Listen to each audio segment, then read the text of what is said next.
How you doing? I'm Archie Williams, and this is my podcast.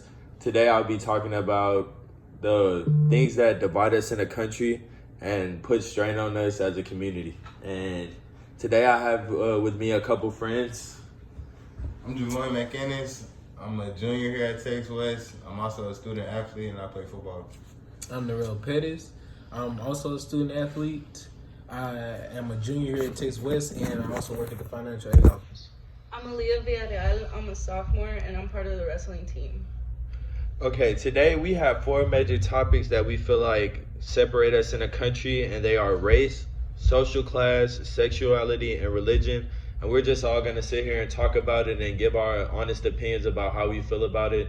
And we'll just go from there. And also at the end, we'll be talking about how social media is one of the major things that influences all those things. The first topic we'll be talking about is race. So I'm going to go around asking everybody about their experiences with their race, and have they ever been discriminated against? Have they ever experienced any biases? So first off, we'll be going with Javon. Javon, would you like to share? I feel like me and my personal experience, like I feel like I have experienced like some bias towards myself, and then vice versa. I feel like I've also felt bias towards others in a way, because it's like we have these like notions that certain people act or behave a certain way. So when someone sees someone like myself who's a black man, they can have a preset notion in their mind of how I'm going to behave or how I'm going to react to certain situations. And the same goes for me, because just like they can have that notion about me, it's like I can have a bias towards people that I've never even, met or had an actual conversation with. Okay. Based on that race. Do you feel like that, due to that, do you have to change yourself, or like when you're around others, do you feel like you have to carry yourself in a certain way just to be, safe and comfortable? I feel like it's definitely a sense of you gotta behave a certain way around a certain crowd. You never want to let someone think, you're I don't know how to put it in terms, but you always want to be on your best behavior when you're around people who you feel like don't know you that well. Yeah. So me, like I said, as a black man, if I'm in a group full of Caucasian people, I feel like I would have to behave more on my best behavior, and I couldn't really be myself in a certain way. Very good point. Okay, next we're going to be talking to Narelle Pettis.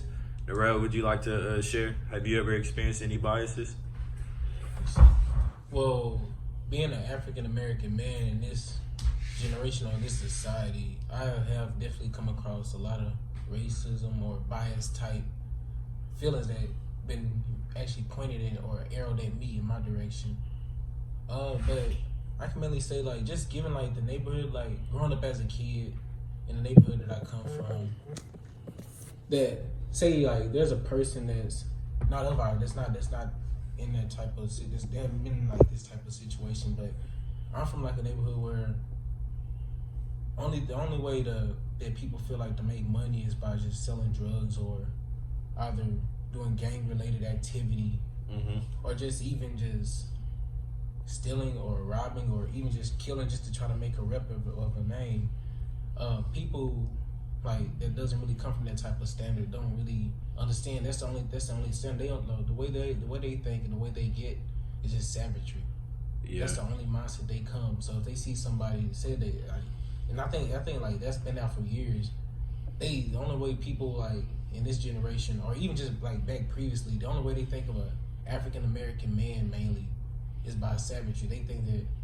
They think only just gang related. Oh, I'm gonna rob, I'm gonna kill, I'm gonna steal this person's car, I'm gonna steal this person's money, their wallet, all the valuables. Yeah. That's the kind of perspective that they kind of get from that. They don't get the other side. That not all African American people are like this. Yeah. But not all people that come from any type of gender, like any type of race. They only kind of get that bias concept that they're only good for one thing: looking good on the internet and being entertaining, or just having or rapping or just making millions Racial of dollars just like that. stereotypes. Racist stereotype, exactly. Mhm. That's the only type of perspective that they would normally get from this type of. You made some really good points. The points you made will definitely reach over into our next topic as well, social class. So those are some very good topics. Next I'll be going to Aaliyah and see what her thoughts are. Have you ever experienced bias where you're from? Well, it's a lot different for me because like y'all are African American, I'm Mexican, and I came from El Paso, so the city's just full of Mexicans. So I don't really think I personally experienced like racism since we're all the same race. But I did notice when I moved to like Dallas for school, like it was a lot different. It was a culture shock for me. So I didn't really experience any racism until I got here, and that's where like people were actually really mean. So yeah, that's pretty much it. Yeah. So, okay, kind of how race, since you're in a place where it's predominantly one race and your race, talk a little about, do you ever see anything like colorism with the different shades of Latinas and people from different like backgrounds of the community? Not back at home where like, cause everyone was Mexican. Like it's a border city, so everyone's coming from Juarez. But when I moved to Dallas, that's when it was more like I had some friends that were Puerto Rican. I'm Mexican. Some people that are Cuban. Like we're all Latinas, but it's like there's still a sort of like tension between the races, even though we're still the same. Like because it's like no, I'm Puerto Rican. Like I'm not Mexican. Because I accidentally called her Mexican, one of my friends. And so she like, it made her really mad because she was like, no, I'm Puerto Rican. And I was like, oh, well, my bad. I'm so used to being surrounded by Mexicans. I thought you were Mexican. She's like, no. And she got really upset about it. So it really affected me more here than at home. The next topic we'll be talking about is sexism. We're going to narrow it down a little bit instead of doing sexuality and just do sexism. So today in America, that is one of the major topics that people talk about, especially with lots of people who are influencers on their podcasts themselves talking about it. One to note is like Andrew Tate. He's a very known person right now on social media, and he's very heterosexual, and he feels that women are inferior to males, and he gets a lot of media time. So he gets a lot of people stirred up and wanting to talk about that. So Javon, do you have anything? How do you feel about the place of a man and the place of a woman in a household, or just like how they supposed to coexist? I definitely feel like we're in the age of men and women becoming, more on the equal level.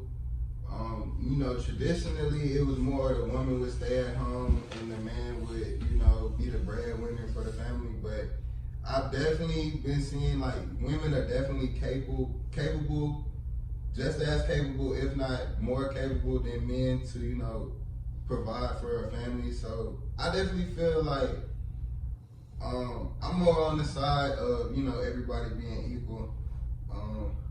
But I definitely see in the workplace and definitely like out in society, it's like a preset notion where like, men are supposed to be strong and supposed to be leaders and supposed to be dominant. But I mean, there are also women who have those certain personality traits too. So I feel like, although, in the past, women have been, discriminated against, I definitely feel like we should move away from that. Okay, that's a good point. What about you, Nero? I like to add on to what Javon was saying.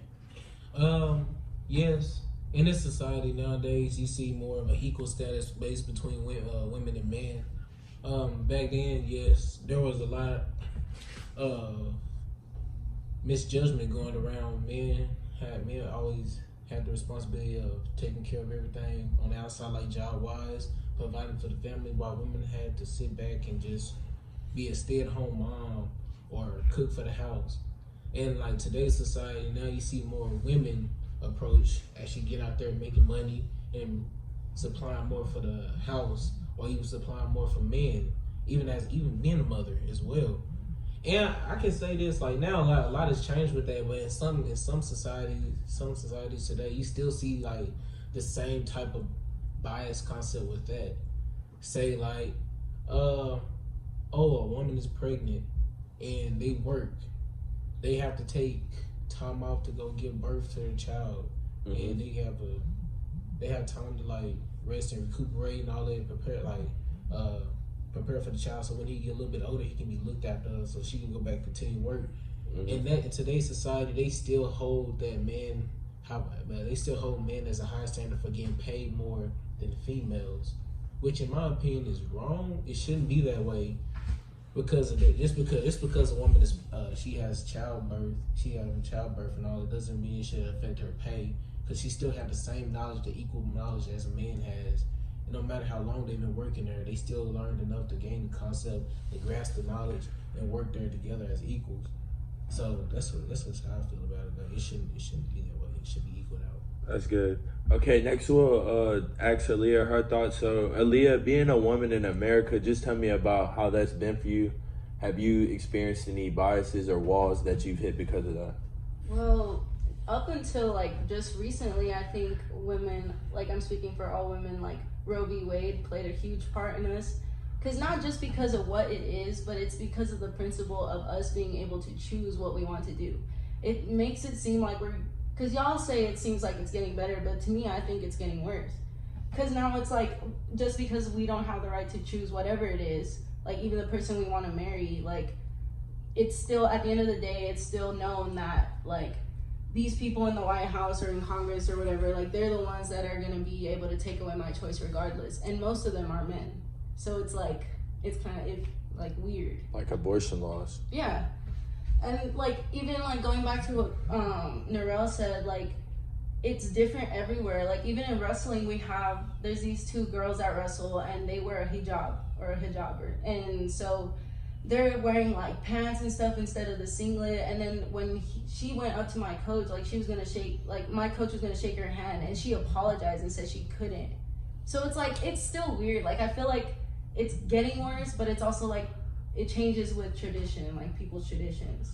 That's very good. It's a very good point. Okay, one more question with this. Does anybody have a thought about, do you feel like women becoming more independent and self-sufficient and making lots of more money, and some women even being a breadwinner in their household, do you feel like it'll affect the relationships going ahead in like the household and who leads? Or do you feel like it could still be a functioning, coexistent thing with the woman maybe being a breadwinner in the house? It could be better. If a woman is the person that makes the money in the house, like, I don't think it matters, because usually, like, the guys also make money. Like, regardless, as a man, like, that's where it comes back to gender. Like, as a man, y'all are obligated to get jobs. Like, that's y'all's stereotype. So even then, like, I don't think it would really make a difference if she was the main, like, moneymaker, I guess. I don't know. Yeah, I kind of agree with that, because, like you said, it's like a stereotypical thing that the man is supposed to have a job. So I don't know how that would affect today's society. I feel like it's a thing that would just happen like with time, and more like as we start to see it, then we will start becoming more accustomed to it. But I think as like the time we're in right now, I think it'll be a hard like transition, just because most of us are raised, you know, our parents were raised by traditional, and I don't think it won't truly change until maybe another generation or two, because I just feel like as long as those traditional like mindsets are still out there, it'll always be a bias, and it'll always be like a stereotype towards like what role you should play as a man. Yeah, I agree with that too. But in my mind, I feel like if it was like an equal standard, like say the woman is getting the bread, or the woman and man both getting the bread at the same time, they both making it like a good amount of pay, and they got a house, a family, and all that. They both providing for the family, and they have time for the kids and each other at the same time. I feel like that's still good. Like that's a good standard right there. Yeah. I think that falls into social class though too. Like, yeah. Because it depends like where you live. Like, And I do. Yeah, I agree with it. Kind of time with social class because if one person in the household makes enough money to sustain the whole family, there's no need for a second income. You see what I'm saying? Yeah. So if the woman, let's say she's a doctor and she makes enough money to support the whole family, what's the need for her husband to actually work? And so, but if you're in poverty, then I feel like it kind of like you have no choice but for both of y'all to be like Getting a job, making yeah, bread. both of y'all have no choice but to bring money to the table. That's a really good point. Since we're already getting a little into that with Narelle, what he said about being where he's from and saying how the stereotypical black man is seen because of like where they grow up in their social class, and Javon making a point about, you know, depending on where the social class is and like where they live, about the woman and the man also having to make money in the household for everything to be sustained. So we're just, off of that, we're just gonna go straight into social class and ask people about how they feel people's upbringings and like how much money and revenue comes through their household affects the way they're brought up and the way they see the world and see other people. So Javon, do you have any points about that? Like I was saying earlier, like social class, if you have children, your children are more likely to obtain knowledge if they come from a like higher social class. If you come from in poverty, it's harder to get kids to focus on education when they come from poverty, just because they have a bunch of other like distractions they have to go home and face outside of school. And it's more like if you come from a higher social class, it's like you get to focus your attention mainly on one thing. So whether that be education or whatever the case may be, I feel like you get more time to perfect whatever it is that you're doing. But coming from poverty, I feel like it kind of forces people into certain situations, and whether that be a dead-end job or that be, you know, a life of crime or that be whatever the case may be, because the circumstances are different. Like when you face poverty, it's a much more draining on a person. So it's like, how could you expect someone to be educated when they have to go home and worry about food? Or how could you expect someone to behave in a certain way when they have to go home and fend for themselves to survive? So it's kind of like, I feel like people in their social class definitely affect how people are viewed in society.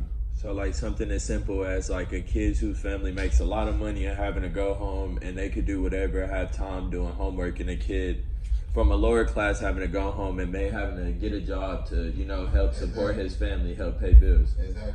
Okay, good, very good point. Okay, Pettis, do you have anything? I agree on those topics. That is actually true. Like, it is based off of like the social status of like where people come from, where they're raised, and like heritage wise. Say like what Javon was saying, people from like higher class kids, they tend to like having to go home and be set in life. But at home duties, like, you don't have to really work for anything because their parents are really breadwinners. They're really paying for everything. They're paying for tuition and all that stuff. But on the other side, you got kids who come from like lower class income families. They having to help pay off, like to bring in extra money for the family because maybe like their job isn't paying enough and they don't have like really good welfare and all that. So yeah, I agree with those facts. Yeah. I mean, what about like the middle class though? Because we keep talking about higher class and lower class. Yeah. You know, we're so big to talk about those two topics that we forget middle class. And I feel like middle class people also struggle because they're like in the middle of being well off or in poverty, you know? So they don't get benefits from being on either side, like, you know? Yeah. I feel like they struggle more with their own money because they're not getting any from the government. So basically you're saying like being in the middle, not poor enough to get the government assistance, but not rich enough to where you don't have any worries. Mm-hmm. So you just kind of like stuck in that void of Paycheck to paycheck. yeah, paycheck to paycheck. Because I know some people that like in poverty, they get money from the government to even go to school for free, and like, and even if you're like higher off, like you have the money to pay for school. But then like us middle class people, like it's like we don't get money from FAFSA, we don't get money from nothing. But like my parents are barely making enough like to supply for my little brother back at home.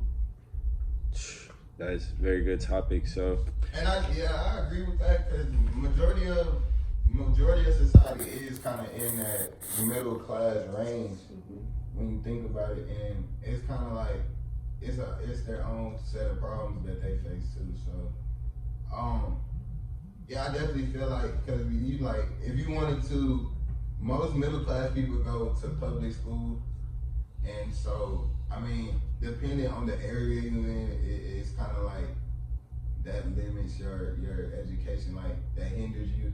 A lot of people, like you said, they can get, like, if you're in poverty, you can get grants or, you know, things like of that nature that help you pay to go to a better school. But those who are in middle class, it's like they're kind of forced to get that public school education and kind of just, you know, barely survive, kind of, if that makes sense. now we'll be talking about religion and like the biases that happen with that. It doesn't happen so much in the U.S. Because it being like a predominantly Christian area with just some Catholics and other races, but mainly Christian. But Aaliyah has a very interesting story, her being Christian and coming from a Christian and Catholic household. So you want to talk about that a little bit? Yeah. So my grandma on my mom's side is Catholic, and my grandparents, so my mom is Catholic, my dad is Christian. So with that being, like, my grandparents on my mom's side were really like not for my dad because he was Christian. So because of that, they were stopping like their marriage or them being together because they didn't want them to, like, my grandma wanted my mom to marry a Catholic man, and that's like a really big thing for their traditions, is to, you know, go to communion, doing all that stuff. And then it ended up affecting me, because now I'd have to do all the things my grandma wants because my mom. So I'd have to go to communion, do all this stuff, and sometimes I even went to a really bad church, being part of the Catholic religion. So even because of that, it's even pushed me farther away from the Catholic religion to be, you know, biased and pick the Christian side or any other like Methodist, because when I think about the Catholics, I think about more like, I feel like it's harder and they focus more on not hatred but like discipline and punishment more than like Christians do when they think about love and stuff. So it's separated me, it's given me biases about religion, and yeah. So now we're going to talk about how social media ties all this stuff in and brings all of it together, because social media is one of the major things in the world right now, with Twitter being one of the top news sites for people under, I'll say, like 30. So that's mainly where most people get their news from, and you can see a lot of discrimination against religion, race, sexuality, sexism. You can see all of it right there on your phone every day. So do you feel like social media is helping all of this stuff be pushed out, or do you feel like it's good that it's being pushed out so it's being brought to the light? I honestly feel like you said, definitely, you know, racism, you know, and biased opinions and things of that nature, they've definitely been around for forever, pretty much. And it's like, cause even Jesus himself was discriminated against. So it's kind of like, discrimination has been around for a while, but I feel like social media has put it in, like, it's magnified it in a negative way, if that makes sense. Because it's like, oh, like now you got teenagers and young kids who use social media as well, and they're influenced by the things that they see. So if they tell you, you're only supposed to look this certain way or behave this certain way, you're not supposed to be, you're not supposed to embrace your sexuality, or like this sexuality is wrong. It's kind of like, how do you expect a young person to find who they really are when they have all these outside influences, like kind of building them up to be something that the world wants them to be? And it's like, I feel like we have a bunch of people out here in the world now who really can't be true to themselves, or don't even know who they really want to be, simply because I feel like social media dictates everything. And it's just like, without social media, you wouldn't have cyberbullying, you wouldn't have so many other things that play a major factor in, you know, molding young people's lives. I remember they used to tell us, like, be careful what you post because it's always going to be there. And, like, all these kids are just posting whatever. Like, even, like Kanye. Kanye just posts whatever all the time now. Yeah, he's a big face on And social like media. I said, that influences, like, people look at Kanye and they want to look up to him and be like him. Mm-hmm. So when even if everybody's entitled to their opinion, don't get me wrong, but when you have such a huge influence in the world, and you put your ideas out there on social media, I feel like you have to take into consideration the people who admire you and the people who think like what you do and the lifestyle that you live is the lifestyle that they want for themselves. So, and I feel like that's like one of the social media. Without social media, I feel like I said, a lot of the same things were happening, but it wasn't as magnified, you know, and you could still, it was still a lot of people with those same like traditional values and morals and things of that nature. But with social media, it's kind of like you see a lot of that stuff go out of the window. Because like things like people have been using derogatory slurs against other races, and you know they just get a slap on the wrist. But now if somebody says something racial and it gets on social media, they could lose their job. Kanye, with the religion, he's losing his endorsements money. So it definitely is a big thing to magnify. Do you have any thoughts, Pettis? Well, in today's society, you already know, social media is gonna be the whole internet in general, technology is taking over. So this is our way of living now. We no longer we're no longer back where we used to use newspapers. Nobody reads newspapers anymore. Everything everything that you use now is on social media. Yeah. And Twitter being a big thing, yes, Elon Musk bought Twitter now and all that. That's becoming the big uprising, which is becoming more popular and more famous.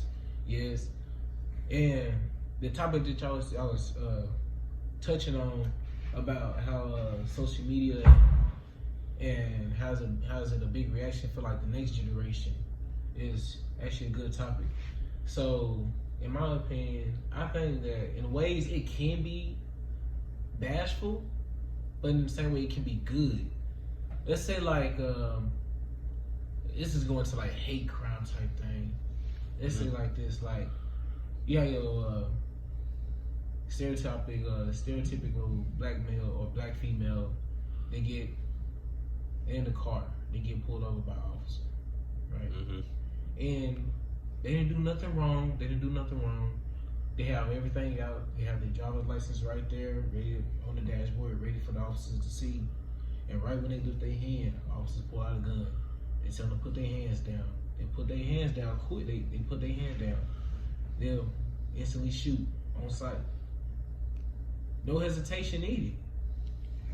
And as this whole time it's being recorded, and it's already been posted by other people who've seen the incident. Mm-hmm.